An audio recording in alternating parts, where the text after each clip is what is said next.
RC Maxfield joining the show today, Back to 12 podcast host. Joey McGuire. I'll call him Crazy Uncle Joey. He's got that little edge to him where he says something like, oh, whoa, hey, watch out. And this time he joined 365 Sports and said that realignment is not done. This whole expansion thing it's continuing. Now, you could argue that this is just Joey spitting things out there, but he's also a very tactical person. When he does speak, he is very aware of what he is saying. In his mind, and in the mind of even a Texas Tech fan, where should expansion and realignment go to appease the Big 12, even appease a group of fans in Lubbock that really aren't close to anybody else you could add to the conference? Like, adding a North Carolina is not a regional rivalry, but does it fire up when your head coach says something more is coming?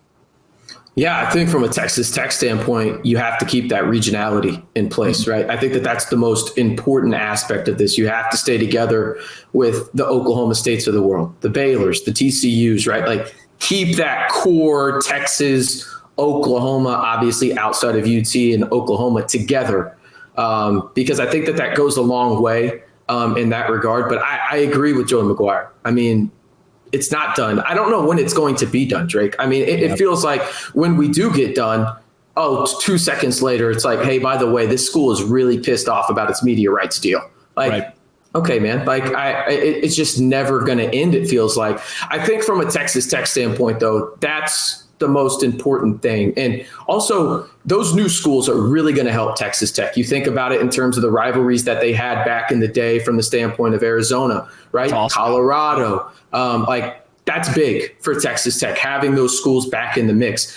I think from the standpoint of the Big 12 and what Joey McGuire was talking about and going and getting more teams, right?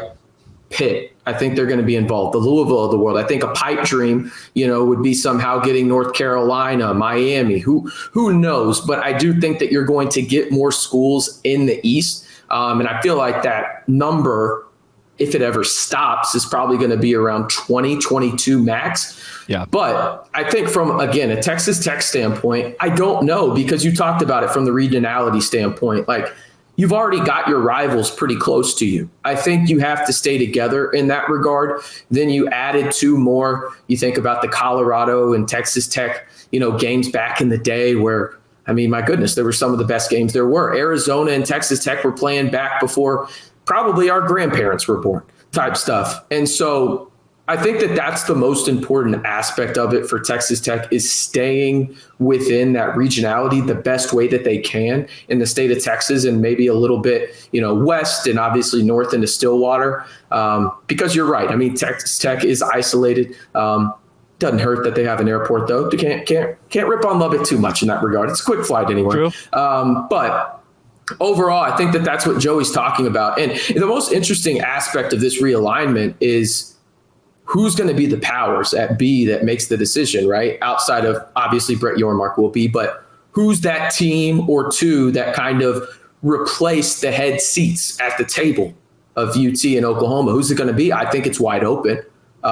Maybe Kansas has the benefit of the doubt just because of the blue blood status at basketball, and Big 12 being in the position they are from that landscape and being the best basketball conference in America. But I think that, guy in the 15th row to the left, third seat. Hi, yes, RC, Drake Toll, Locked On Big 12. Yeah. I think you just made one of the greatest points that anyone's ever made on this show, and I just wanted to stop you in the middle of the press conference and alert you of this. Thank you. The Big 12 doesn't have the two powers. Like, Clemson calls the league office of the ACC. They pick up immediately. Wake Forest calls, they get the robot. We'll give you a call back in 2 days. In the Big Ten, Rutgers calls, like, God, not again. Or if Michigan calls Petiti, then that's the immediate pickup of, hello, what can I do? In the Big 12, is there anybody who can call Brett Yormark and get the direct line? I mean, who is helping move the puzzle pieces? I don't know if there is anybody right now. That's why I think this year is arguably one of the most pivotal for numerous schools. Like, I think Texas Tech is in the mix. I think Utah's in the mix, right? Like, those teams that have a chance to actually, win the Big 12, or at least, go to the title game in Arlington. I think you could be looking at those teams being the two seats at the table, right? I understand it's reactionary in 1 year, But that's the thing about this in terms of realignment. 1 year in realignment terms is basically 7.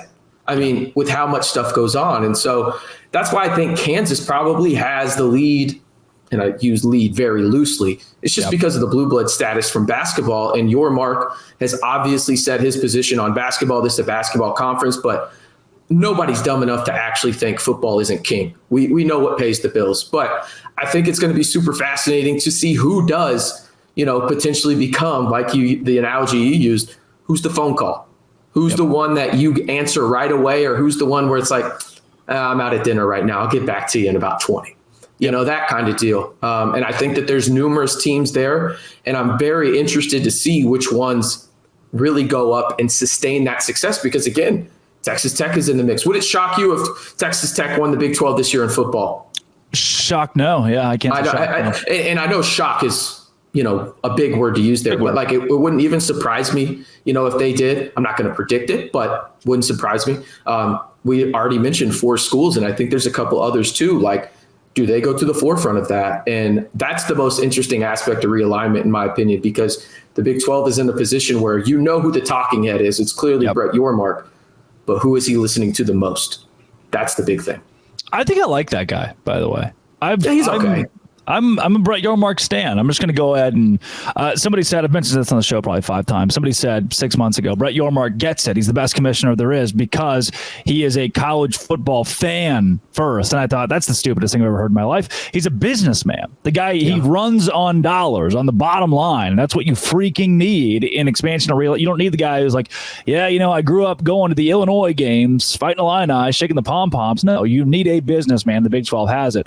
RC, electrifying today. Folks that want to find more of your stuff, where can they go? Yeah, you can follow me on, I will refuse to call it X, Twitter, at RCMB323, and then go subscribe to the podcast over on YouTube, the Back to 12 podcast. It's predominantly Texas Tech stuff, but we like to get a little bit of a sprinkle of Big 12 stuff in there each and every day as well. So that's where you can find me. Hey, you can make your second listen of the day, the Back to 12 podcast. Coin flip. Why not? Maybe mix it up every now and then, every other day.